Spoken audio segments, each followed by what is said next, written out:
1974년 셰퍼 박사는 세계 복음화 로잔 대회에서 연설하였습니다. 삶을 순수하게 혹은 교리를 순수하게 만들어주지 않는 전도는 잃어버린 자들에 대한 관심도 교제도 못하게 하는 정통주의처럼 잘못되고 불완전한 것이다 라고 셰퍼 박사는 말했습니다. 오늘의 교회는 기독교적 성결과 인생의 순수성 그리고 교리적 순수를 강조해야 합니다. 기독교인들은 이 현실 세계에서 초자연적인 세계와 하나님의 임재하심을 깨달아야 하며 이것은 기독교인들이 전도할 때 꼭 기억해야 합니다. 로잔 대회에서 그가 한 연설은 두 내용, 두 실제라는 책으로 출판되었습니다. 셰퍼 박사는 선지자였습니다. 그는 위기에 처한 복음주의를 출판하기 10년 전 이렇게 경고했습니다. 우리가 만약 종교적 연합에 있어서 관용주의를 택하게 된다면 다음 세대에는 교리적 관용주의를 갖게 될 것이고 특별히 성경에 대한 취약성을 갖게 될 것이다. 성경의 무호성은 성경을 믿는 교회들에게 있어서 가장 중요한 문제입니다. 일단 성경의 무호성이 의심되기 시작하면 핵심적인 기독교 교리들이 하나하나 의문시되고 무가치하게 되면서 극심한 위기가 따를 것입니다. 셰퍼 박사는 다음 말씀을 중요하게 여겼습니다. 이는 우리가 이제부터 어린아이가 되지 아니하여 사람의 괴술과 간사한 유혹에 빠져 모든 교훈의 풍조에 밀려 요동치 않게 하려 함이라. 오직 사랑 안에서 참된 것을 하여 범사에 그에게까지 자랄지라. 그는 머리니 곧 그리스도라. 그에게서 온몸이 각 마디를 통하여 도움을 입음으로 연락하고 상합하여 각 지체의 분량대로 역사하여 그 몸을 자라게 하며 사랑 안에서 스스로 세우느니라. 그러므로 내가 이것을 말하며 주 안에서 증거하노니 이제부터는 이방인이 그 마음에 허망한 것으로 행함같이 너희는 행하지 말라. 셰퍼 박사는 1930년대에서 1950년대에 걸쳐 자신이 교회 내에서 경험했던 증오와 고통, 사랑 없음으로 돌아가서는 안 된다고 강조했습니다. 그는 진리의 편에서 주장했습니다. 그는 항상 사랑 안에서 진리를 말했기 때문에 다른 사람들에게도 그렇게 할 것을 요구했습니다. 그는 이것이 육체로서는 행할 수 없고 다만 성령 안에 거하는 힘에 의해서만 행해질 수 있다고 말했습니다. 그러므로 셰퍼 박사는 순간순간 하나님과 교통하는 기도 가운데 일해 나갔으며 우리도 그와 같이 해야 한다고 주장했습니다. 그는 종종 자유주의 교단 안에서 참된 진리를 증거하리라는 희망을 품고 그곳에 그대로 머물러 있는 기독교인들과 그곳을 떠나도록 부름을 받았다는 기독교인들의 문제들을 토론하곤 했습니다. 셰퍼 박사는 그들이 서로 분리되어서는 안 되며 진리와 주의 사랑 안에서 서로를 지원해 주어야 한다고 강조했습니다. 무엇을 할 것인가에 관해 고심하고 있는 사람들에게 셰퍼 박사는 여러분은 이러한 문제들에 관해 기도하고 주의 뜻을 찾아야 합니다. 성령은 일부로 머물도록 일부는 떠나도록 부르실 수 있습니다. 라고 권면했습니다. 그러면서 그는 또한 이렇게 덧붙였습니다. 내가 그곳에 머물러 있으면서 진리를 위한 싸움에 휘말렸더라면 결코 주님을 위해서 내가 해야 할 것들을 달성할 수 없었을 것이다. 그는 최근 역사에서 단지 한 핵심적 교파만이 성경을 위한 싸움을 했으며 그 결과 자유주의자들을 이겨냈다고 말했습니다. 그는 관료적 정치 조직과 신학교들이 자유주의자들에 의해서 전복될 때 그 싸움은 패배한 것이라고 경고했습니다. 자유주의 교리는 항상 어떤 기관이나 단체에 침투하여 그 기관을 전복시키고 뒤엎는 경향이 있습니다. 그들은 아마도 세계교회 협의회를 제외하고는 어떤 중요한 신학적 기관도 만든 적이 없을 것입니다. 기독교인들이 직면하는 싸움에서 우리는 항상 사랑 안에서 진리를 말해야 한다는 데 대한 이해를 돕기 위해 그는 오늘의 교회의 사명이라는 책을 저술하였습니다. 자신이 쓴 그 책이 많은 복음주의 기독교인들이 서로 연합하는 데 도움이 됐다는 것을 알게 되었을 때 그는 너무 감동해서 울었습니다. 셰퍼 박사는 만약 우리가 기독교 신앙의 핵심을 갖고 있다면 이것을 가진 사람들끼리 모여 커다란 공동체를 이룰 수 있고 비록 서로 다른 교단, 교회에 다니더라도 함께 협력하고 연합할 수 있다고 믿었습니다. 하지만 그는 여전히 자유주의 교단에 머물러 있는 자유주의자들에게 행동과 교리, 진리의 모든 영역에서 사랑으로 계속 대항해야 한다고 강력하게 주장했습니다. 1974년 셰퍼 박사는 자신의 아들 프랭키와 새로운 사역을 시작했는데 그것은 많은 사람들의 생에 있어서 전환점을 가져왔습니다. 그들은 그러면 우리는 어떻게 살 것인가에 관한 책과 영화 시리즈를 만들기 시작했습니다. 이것은 독일어, 스페인어, 그리고 일어로 번역되었습니다. 내용은 케네스 클락의 저서 문명에 대한 대답으로 만들어진 것입니다. 그는 영적인 교화에 있어 동양의 종교적 사상이 제일이라고 믿었던 무신론자입니다. 이 영화 시리즈물들은 공영 텔레비전을 통해 전국으로 방송되었습니다. 셰퍼 박사의 책과 영화는 기독교가 지적인 노력과 성과들의 적이라고 가르치는 클락과 같은 부류의 사람들에 대한 기독교적 응답이었습니다. 셰퍼 박사의 책과 영화가 점차 서구의 지적인 삶과 사상 전반을 휩쓸게 되자 많은 사람들은 기독교가 철학적 문제들에 대해서도 지적인 대답을 할 수 있다는 것을 처음으로 깨달았습니다. 대학 수준에서 제기되는 문제들이지만 자유주의 신학교에서는 여전히 대답할 수 없었습니다. 한 목사는 그 시리즈를 보고 이렇게 말했습니다. 이제야 모든 조각들이 맞춰지는군. 나는 처음으로 기독교 진리의 아름다운 모습을 보게 되었어. 이 퍼즐은 모든 조각이 맞춰졌어. 난 모든 것이 어떻게 끼워 맞춰지는지를 알게 되었어. 그러면 우리는 어떻게 살 것인가에서 셰퍼 박사는 이렇게 말했습니다. 전생에 있어서 다른 그 무엇뿐만 아니라 문화의 영역에 있어서도 그리스도의 통치를 매일매일 실현하는 것. 사회적인 논쟁들과 정치적, 법적, 의학적인 면과 정부에 관한 논쟁 등 보이는 현실 세계 속에서 그리스도의 통치를 확장시켜 나가는 것이다. 이러한 이유로 프란시스 셰퍼 총서는 기독교적 세계관이라는 부제를 달게 되었습니다. 그 책이 완성되기까지는 복음주의적 교훈들이 혼란스러웠고 그 중에 일부가 너무나 반성경적이었기 때문에 그는 자신을 성경을 믿는 기독교인이라는 명칭으로 소개했고 성경을 믿는 기독교에 대한 입장을 이야기하였습니다. 셰퍼 박사는 근본주의자 혹은 복음주의자라는 이름으로 세상에서 존경을 받게 될 수 있었습니다. 성경을 믿는 기독교의 지적인 통합은 실제로 다수의 대중들에게 영향을 끼치기 시작했고 1977년 1월 영화 시리즈물을 위한 첫 강연회가 열릴 때 미 대륙을 휩쓸기 시작했습니다. 1977년은 또한 한스 로크마커와 프렌의 장인 조지 세빌이 세상을 떠난 해이기도 합니다. 그리고 위에모에 있는 예배당이 불타기도 했습니다. 그것은 사탄이 여러 부분에서 공격하고 있었다는 것을 드러낸 것입니다. 그러나 하나님은 분명히 악을 선으로 바꾸실 수 있습니다.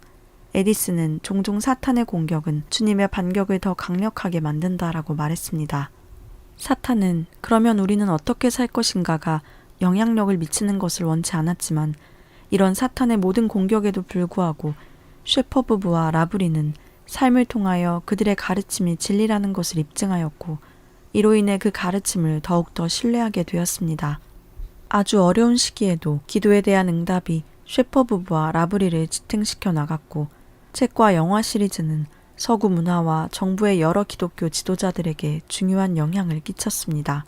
그러면 우리는 어떻게 살 것인가와 영화 시리즈는 역사적인 관점으로 다가오는 위험을 조망하여 교회와 서구 정부들에게 경고하려는 중요한 시도였습니다.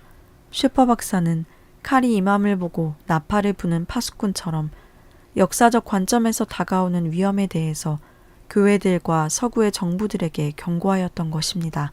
그는 자신이 사용할 수 있는 최선의 수단인 현대 영화를 통해 그렇게 했습니다. 셰퍼 박사가 책을 쓰고 영화를 만들며 여행을 마친 후 일을 중단하고 약간의 휴식을 취하고 있을 때 프랭키는 스위스 라브리에서 열렸던 몇 번의 모임에서 에버리 쿠프 박사의 연설을 듣고 또 다른 영화를 시작해야겠다는 영감을 받았습니다. 그는 아버지에게 쿠프 박사와 함께 인류에게 무슨 일이 발생했는가라는 책과 영화를 만들어야 한다고 말했습니다.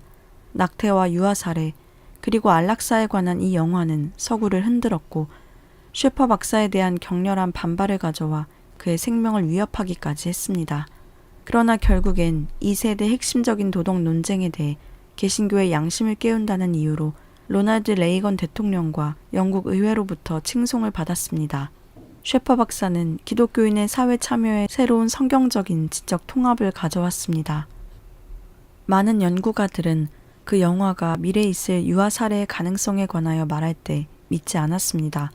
그러나 시간이 갈수록 영화 강연회에서 성직자와 의사들이 최근에는 병원과 가까운 곳에서도 어린이들이 굶어 죽어가고 있다고 시인하였습니다. 또한 의사들은 연장자 시술에 대해서도 부정적이었는데 환자의 가족에게 그들을 더 이상 먹이지 말라고 결정하도록 압력을 넣었습니다. 시리즈로 된 그 영화는 기독교인들과 비기독교인 간의 토론의 쟁점이 되었습니다. 어떤 복음주의 교회는 그들의 전도 프로그램을 혼란스럽게 하는 것을 원치 않았습니다. 그래서 그들은 셰퍼 박사와 전 미국 공중위생국 장관인 쿠프 박사가 일으킨 문제들을 모른 채 하려 했습니다. 그러나 다른 많은 사람들은 주의를 기울여 들었습니다. 미국에서 낙태는 1000명의 생명이 돼 476회의 수술이 이루어져 수백만 불의 돈벌이가 되는 사업이었습니다. 1977년 로크마커가 죽고 에디스가 101세 되는 부친을 잃는 등 사탄의 공격이 극심하던 때였습니다. 또한 인류를 구하려는 새로운 사역이 시작되던 그 해에 에디스는 갈등이라는 책을 썼습니다. 이 책은 1977년 10월에 완성되었습니다. 1년 후 셰퍼 부부는 로체스터의 메이오 병원에 가게 되었고 거기서 셰퍼 박사가 임파선 암에 걸렸다는 것을 듣게 되었습니다. 어떤 의사는 셰퍼 박사가 6주, 6개월가량 살 수 있다고 생각했습니다. 에디슨은 자신의 책 갈등이 다른 사람뿐만 아니라 바로 그들에게 앞으로 남아있는 몇 년을 지탱하기 위해 주님이 주신 책이라고 믿었습니다. 많은 목사와 상담자들은 이 책에서 갈등하고 병들어 죽어가는 사람들에게 줄 훌륭한 대답을 찾아냈습니다. 갈등은 단편적이라기보다는 전체적으로 필요한 대답들을 제공하였습니다. 이 책은 현실적인 성경의 해석을 필요로 하는 고통받는 많은 사람들에게 축복의 선물이 되었습니다. 인류에게 무슨 일이 일어났는가를 영화화하기 시작한 것은 1978년 8월이었습니다. 2달 후 영화가 완성되자 셰퍼 박사를 병원으로 후송하는 모든 절차도 끝났습니다. 25파운드 이상 체중이 줄어든 그는 지쳐 있었고 호흡도 곤란한 상태였습니다. 1978년 10월 10일 셰퍼 부부는 친구인 빅터 워비 박사와 칼 몰록 박사를 로체스터 공항에서 만났습니다. 10월 17일부터 로버트 패티트 박사가 임파선암을 치료하기 시작했습니다. 셰퍼 박사의 종양은 기도에 대한 응답과 또한 그가 받은 훌륭한 치료 덕분에 차도를 보였습니다. 그에게는 해야 할 일이 남아 있었기 때문에 하나님은 셰퍼 박사에게 5년을 더 살게 하셨습니다. 셰퍼 박사는 이렇게 말했습니다. 나는 지난 5년 동안 내 삶에서 하나님의 권위와 능력을 느꼈소. 하나님의 은혜로 나는 내가 암에 걸리기 전에 했던 모든 일보다 더 많은 것을 지난 5년간 할 수 있었소. 셰퍼 박사는 우리가 끝까지 싸우고 절대로 포기해서는 안 된다는 것을 보여주기 위한 기독교적 표상이었습니다. 그는 병마와 싸우는 것에 관해 이렇게 주장했습니다. 약을 먹는 것과 낫기를 위해서 기도하는 건 모두 중요하다. 약을 먹는 것은 믿음의 부족을 의미하는 것이 아니다. 그리고 아픈 건 역시 믿음의 부족을 의미하지 않는다. 셰퍼 박사는 투병 가운데 여러 번 힘을 더 얻어나갔습니다. 그는 순례 여행을 마무리하는 시점에서 주님과의 만남을 통해 계속해서 힘을 더 얻게 되었습니다. 그는 가능한 한 하루에 3마일씩 산책했습니다. 알프스 산에 돌아다니면서 땔감을 위해 나무를 자라 정원 손질을 하면서 건강관리를 했습니다. 그는 자신의 생활에서 많은 부분을 기도할 수 있는 조용한 시간으로 보냈고 하나님이 만드신 아름다운 세상에서 주님과 함께 있는 시간들로 사용하였습니다. 그가 화학요법을 받던 초기 몇 달 동안 기독교 신앙의 실제를 발견하려고 그의 집에 몰려온 사람들이 끊이질 않았습니다. 그가 메이오 병원의 대기실에 앉아 있을 때에나 치료를 받고 있을 때에도 사람들이 찾아와서 심오한 질문들을 하기도 했습니다. 투병 생활 중에 누구에게나 친절하게 대하는 것이 쉬운 일은 아니었지만 그는 언제나 노력했습니다. 사람들이 쉽게 다가올 수 있도록 배려했을 뿐더러 매일 이렇게 기도하는 것을 멈추지 않았습니다. 주여, 당신의 선택대로 사람들을 보내소서. 자신이 살고 있는 지방의 종파로부터 벗어나려고 애쓰는 어린 소녀가 있었습니다. 그 소녀는 셰퍼 박사에게 편지를 썼습니다. 셰퍼 박사는 그녀에게 전화를 걸었습니다. 셰퍼 박사가 투병 중에 그 소녀에게 헌신적으로 투자했던 시간이 그녀에게 그 종파의 마지막 종지부를 찍을 수 있는 힘을 주었습니다. 그 이후부터 셰퍼 박사의 책과 영화는 그녀가 평신도 사역을 일으키는 데 영감을 주었습니다. 오랜 투병 생활에도 셰퍼 박사는 하나님 앞에서 만족할 수 있었습니다. 그는 늘 자신에 대한 하나님의 사랑에 감사했습니다. 하늘에 계신 아버지께 대한 그의 신뢰는 결코 꺾이지 않았습니다. 그는 하나님께 이렇게 묻곤 했습니다. 제가 이것을 통하여 무엇을 배우기 원하십니까? 1979년 여름 두 번의 로체스터 라브리 회의 중 첫 번째 회의가 열렸습니다. 거의 2,000명의 사람들이 47개 주에서 모여 그 회의에 참석하였습니다.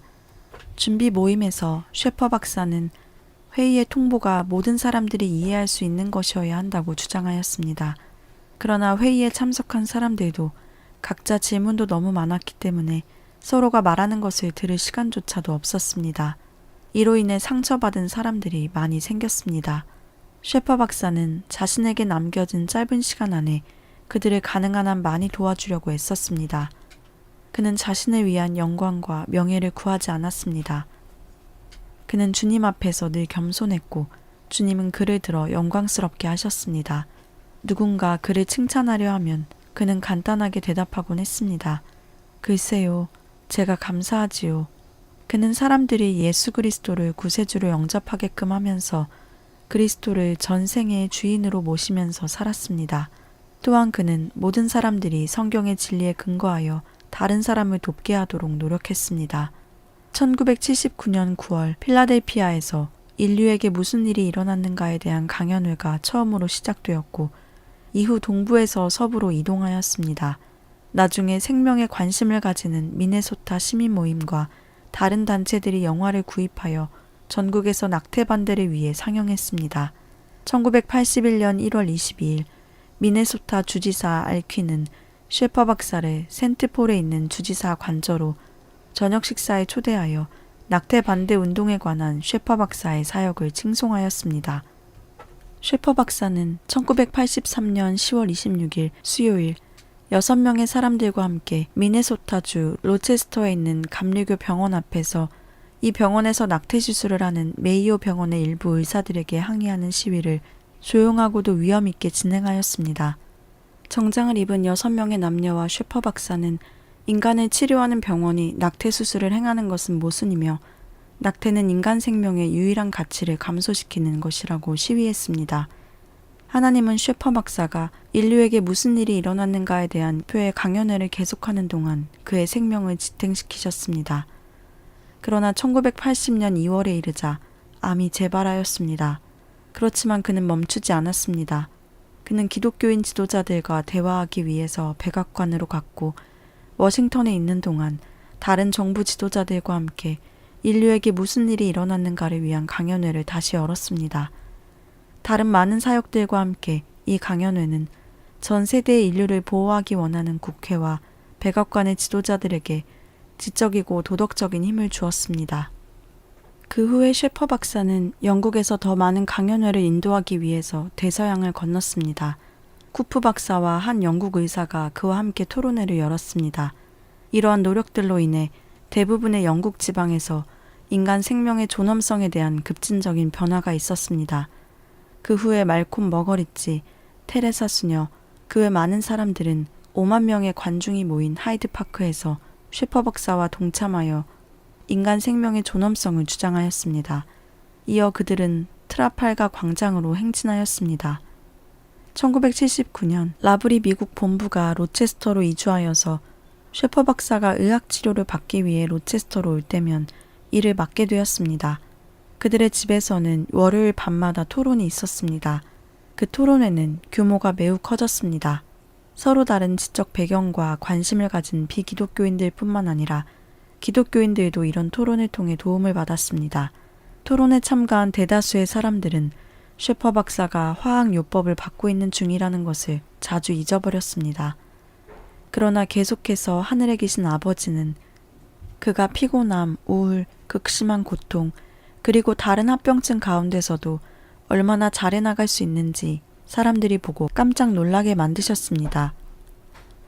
어떤 때는 다양한 교파의 교회 단체들이 자신들의 교파 내에서 진리를 위한 싸움에 어떻게 대처해야 하는지 조언을 구하기 위해서 로체스터에 있는 그의 집으로 오곤 했습니다.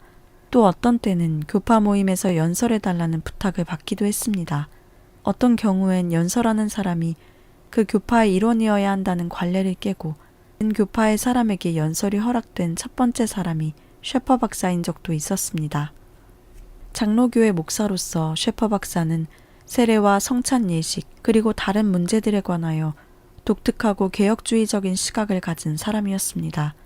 그러나 침례교, 루터교, 그 외 다른 교파들은 그가 교파의 구별로부터 벗어날 수는 없으며 대중적 토론 가운데 그의 이런 시각이 반영되리란 것을 알고 있었습니다. 그래도 셰퍼 박사가 진리를 위해 싸우는 사람들을 돕는 모습을 보고 그를 신뢰했습니다. 그래서 대부분의 성경을 믿는 교회들은 그를 연사로 환영하였고 그는 자신이 할 수 있는 것보다 더 많은 연설을 요청받았습니다. 셰퍼 박사는 진리를 위해 싸움으로써 성경을 믿는 기독교인들과 그들의 교회들 사이에 평화를 가져다 주었습니다.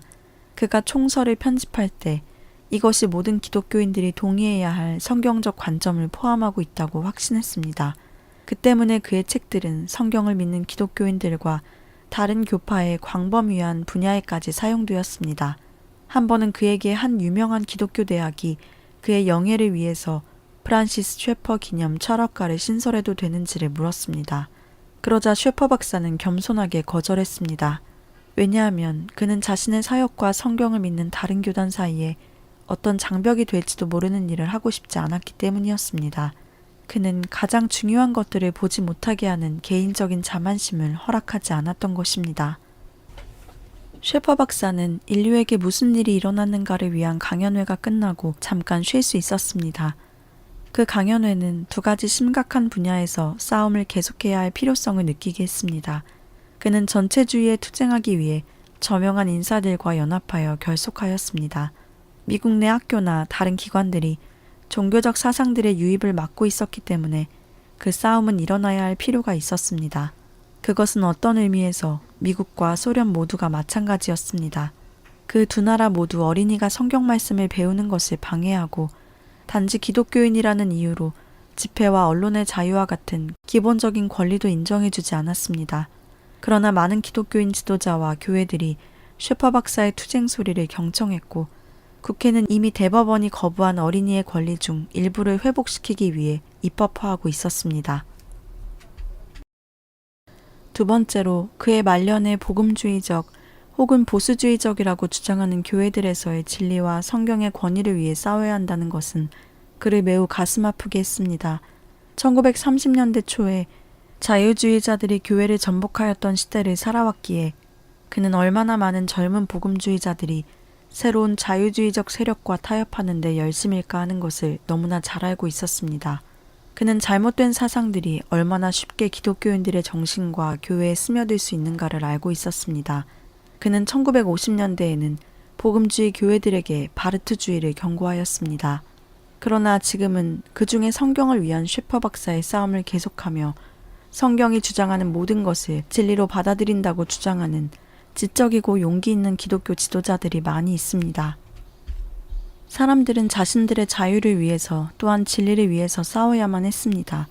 그는 베스트셀러인 기독교인의 선언을 저술할 때 신앙 때문에 그 대가를 치러야 하는 동구권의 기독교인 형제 자매를 생각하면서 울었습니다. 1983년 이 분야의 사역으로 해서 그는 사이먼 그린리프 법과대학에서 명예 박사학위를 받았습니다. 그럼에도 불구하고 그는 여전히 의아해했습니다. 미국에서 과연 기독교인들이 자유를 위해 일어나 싸울 것인가?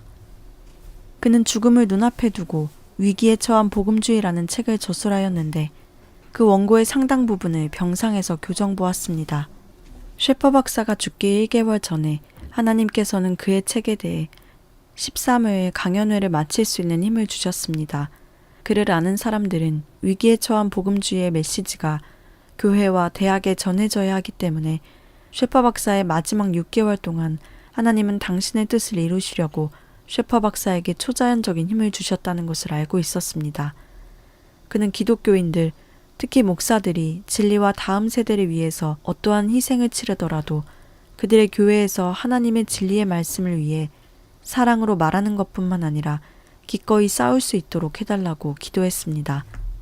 1984년 4월경에 셰퍼 박사는 쇠약해졌고 성 메리병원의 안병실에 입원했습니다. 그를 치료하는 의사들은 최선의 처방을 찾으려고 노력했습니다. 셰퍼는 성 메리병원의 안병실에 입원했습니다. 그는 두려워하지 않았습니다. 그는 자신을 천국으로 데려가 달라고 기도하였지만 동시에 하나님의 일을 계속하고 싶은 마음도 있었습니다. 병원에서 마지막 주간들을 보내는 동안 그는 가족들과 함께하는 개인적인 시간들을 갖고 싶어 했습니다.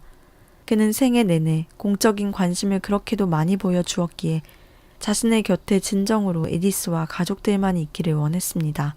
그는 라브리의 동역자들과 그에게 보내진 많은 꽃들과 카드로 위안을 받았습니다. 의사들은 마침내 그들이 할 수 있는 것은 더 이상 없다고 말했습니다. 결국 그를 가족들이 있는 집으로 보내기로 결정했습니다. 그는 집으로 돌아왔고 아내와 가족과 함께할 시간이 얼마 남지 않았음을 이미 알고 있었습니다. 죽기 며칠 전 메이오 병원 의사들이 화학요법을 한 번 더 시행해 보려고 그의 집으로 갔습니다. 그러자 그는 조용하게 그들에게 말했습니다. 싸워줘서 고맙소. 후에 집에서 그를 간호했던 간호사들은 셰퍼의 가족을 보고 놀랐습니다. 간호사들은 이전까지 가족들이 환자를 그토록 극진하게 보살핀 것을 본 적이 없었다고 말했습니다. 즉, 그 간호사들은 기독교 신앙이 삶에서 어떻게 드러나는가를 목격하였던 것입니다. 가장 힘든 고통의 시간에도 셰퍼 부부는 예수님께 대한 믿음을 통하여 하늘 아버지와 함께할 수 있는 근본적인 실제를 여전히 증거하고 있었습니다. 셰퍼 박사는 1984년 5월 15일 이른 아침에 세상을 떠났습니다. 그는 주님과 함께하기 위해서 조용히 이 세상을 떠났으며 주님은 그의 가족들에게 말씀으로 위로와 용기를 주셨습니다. 프란시스 어거스트 셰퍼 4세는 하나님과 밀접한 개인적 친분 관계를 가졌습니다. 그는 자신이 암에 걸렸다는 것을 안 직후 내가 암에 걸린 것이 하늘에서의 싸움과 관계가 있다는 것을 알게 되었다. 어쨌든 나는 역사적 기독교가 사실이라고 고백하고 믿었던 것에 따라 살 것이다. 라고 말했습니다. 그는 5년 반 이상을 암과 다른 질병들과 싸웠습니다. 그는 숨을 거두기 전날 이렇게 기도했습니다. 사랑하는 나의 아버지, 전 저의 일을 끝냈습니다. 저를 본향으로 데려가 주십시오. 저는 지쳤습니다.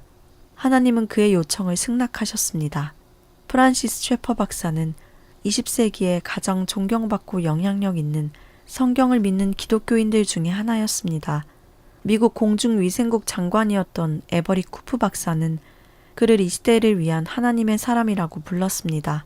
셰퍼 박사가 작고한 후 레이건 대통령은 셰퍼 박사의 가족들에게 다음과 같은 편지를 보냈습니다. 그는 우리 세대의 가장 위대한 기독교 사상가들 중에 하나로 영원히 기억될 것입니다. 빌리 그레함 박사는 그는 진실로 우리 세대의 탁월한 복음주의적 정치가들 중 하나였다. 상아탑 속의 지식인이 아니었다. 그는 사람들을 향한 깊은 사랑과 복음주의에 대한 심오한 태도를 가지고 있었다. 실질적으로 현 세대의 주요한 철학적, 신학적 논쟁들에 대해 그 어떤 사상가보다도 날카로운 통찰력을 소유하고 있었다라고 말했습니다. 다른 유명한 복음주의 지도자인 칼 토마스는 그는 하나님께 영광을 돌리고 찬양하며 사람들을 그리스도께로 인도하고 끝까지 하나님 말씀의 진리와 정확성과 무호성에 충실하였다라고 기독교계에서의 셰퍼에 대한 평가를 요약했습니다. 그러나 셰퍼 박사는 스스로 나는 단지 시골 목사일 뿐입니다. 그러나 나는 진리는 더 이상 존재하지 않는다고 믿고 있는 세상에 대해서 나의 철학을 외치기 위해서 계속 훈련해 왔습니다. 라고 말했습니다. 많은 사람들이 본 셰퍼의 모습은 슬픔의 사람이었습니다.